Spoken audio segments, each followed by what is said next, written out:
Ah, yes, Flaming Cliffs 3. Being 4. We're on 4 now? Okay, 4. Flaming Cliffs is a pack of modules that you can buy for DCS or buy them separately for fairly low prices. They're on the lower fidelity scale and most players seem to completely ignore them. But today we're going to be taking a look at the module out of the Flaming Cliffs pack that, believe it or not, actually saved my relationship with DCS for a while.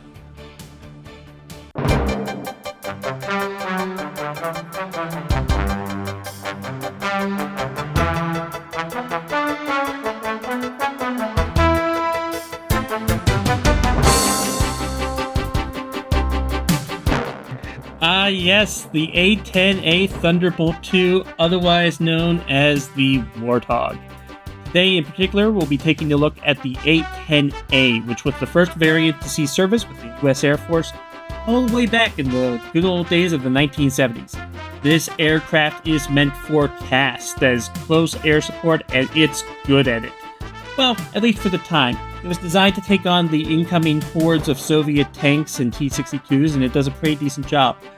It's very famous for its redundancy and reliability under combat, and there's any number of videos or stories of these things taking insane amounts of damage and coming home.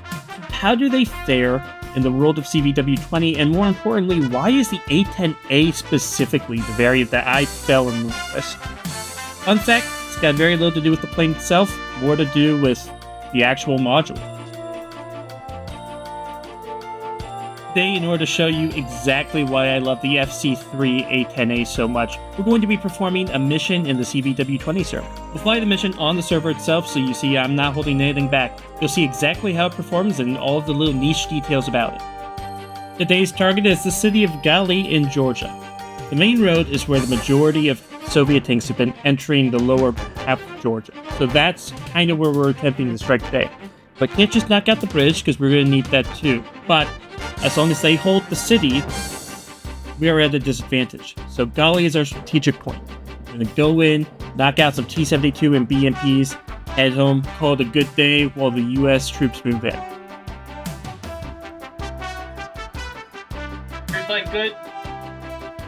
Now, since starting the A-10A and frankly operating it is done entirely through keybinds, starting the power is as simple as one button, to which you will then be immediately assaulted by the sounds of radio chatter and Soviet music and quite many other things. Okay, don't panic, this is actually a bug across all FC4 aircraft. What you're going to want to do is go into Options and turn your helmet volume all the way down. You'll still be able to hear your RWR and everything, but keep in mind for other jets that aren't FC4, you'll need to turn it back up. Unfortunately, this is a known bug, and it doesn't look like it's going away anytime soon.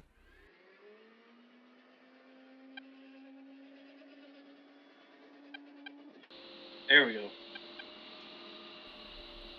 Now, I was dealing with the right engine and getting it back up. Keep in mind, this was still only a 2-button press process to get the A-10A up and running. And then I was quickly reminded of another issue that I was going to run into. That see, on CVW-20, AI likes to fight back, and in this case, that seems to have manifested itself as bombers. Holy shit!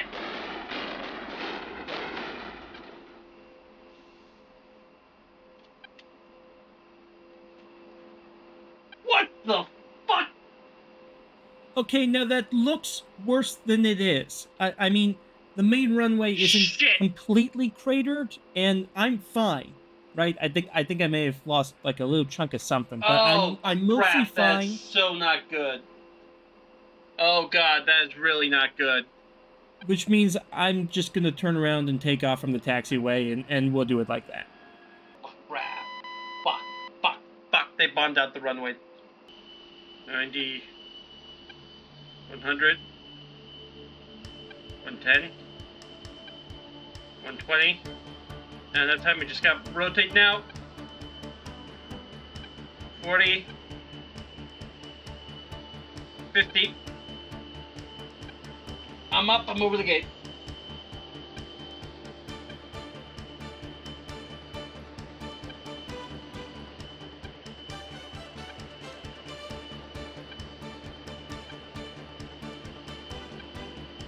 Oh, that's really fucking bad, man.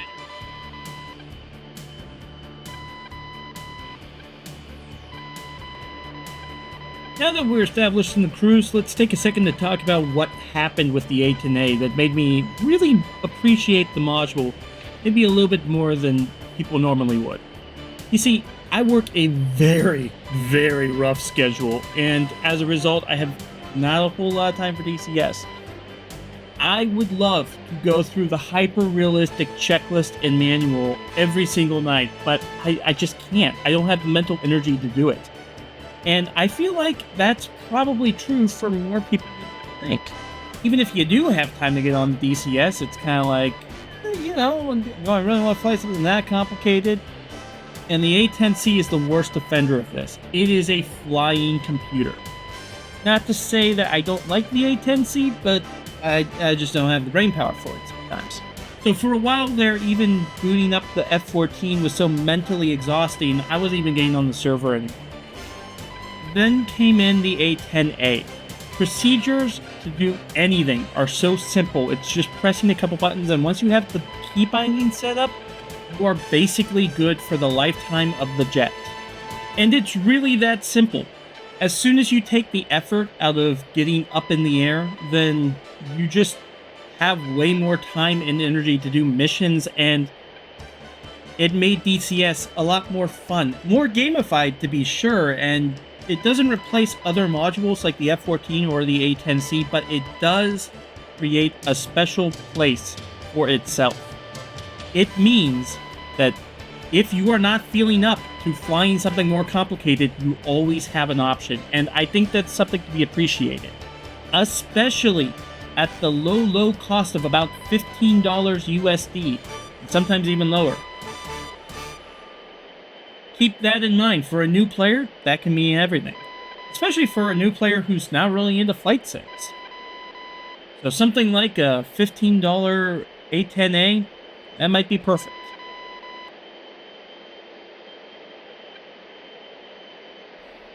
Just a quick operational note, it looks like the tanks weren't actually at Golly like I was hoping. I must have been working off of outdated information, which, by the way, happens a lot on this server. The battlefield moves quicker than I can plan missions for, and that's both a good and a bad thing in my eyes. But not to worry, we did find a column of tanks just north, so we're going to head there next.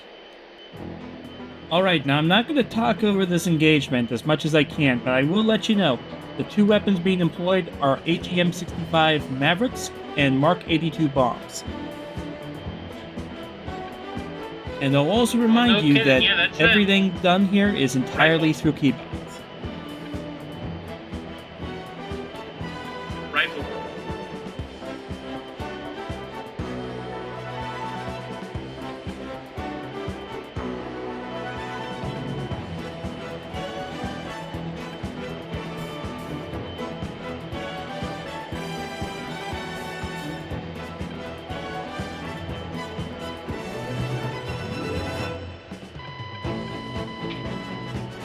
Rifle.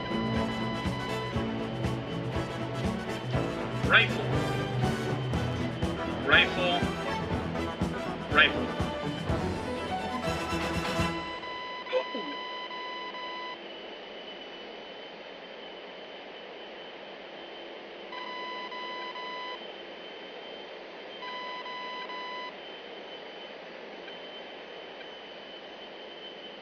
Okay.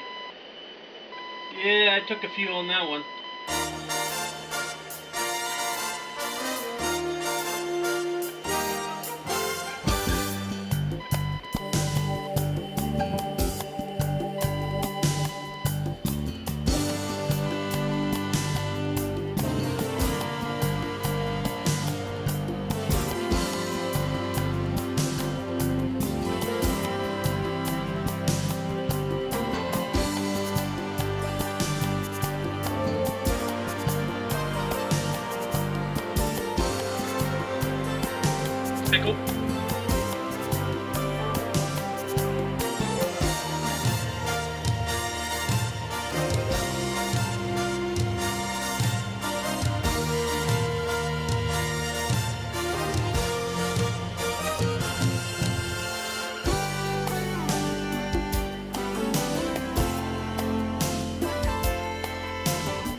completed.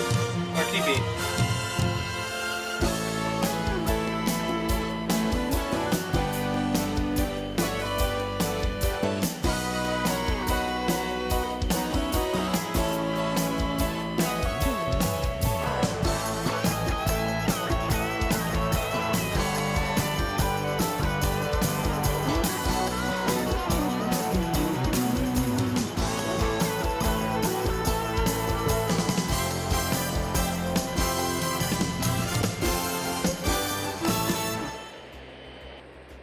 Now, you may ask, and rightfully so, Spaceman, why don't you just go for the Su-25T? It's free and it comes with your game.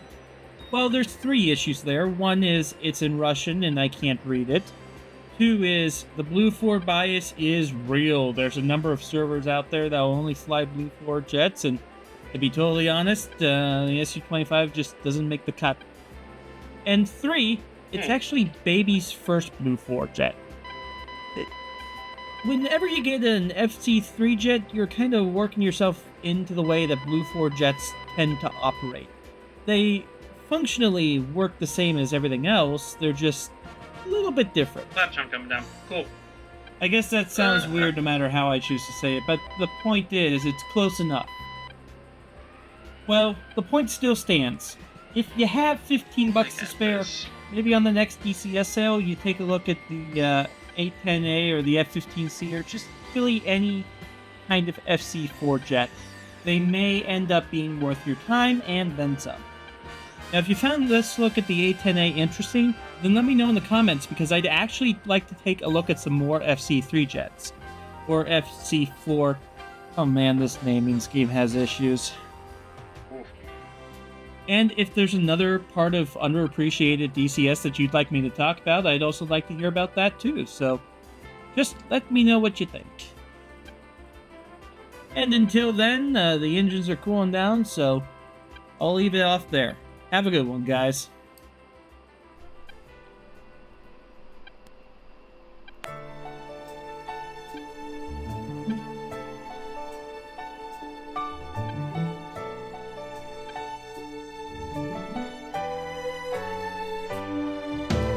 Yesteryear is gone, life must carry on. Yester love is gone, and we must find our way. Inspire me with your history, because history helps me to know you. You inspire me when you desire me. You set fire to me. You inspire me when you desire me. You set fire to me. Hey everyone, Spaceman here. Just wanted to let you know the CVW20 is back from our winter break and will be returning to our regularly scheduled programming sometime in the next couple of weeks. You can catch us Monday mornings at 2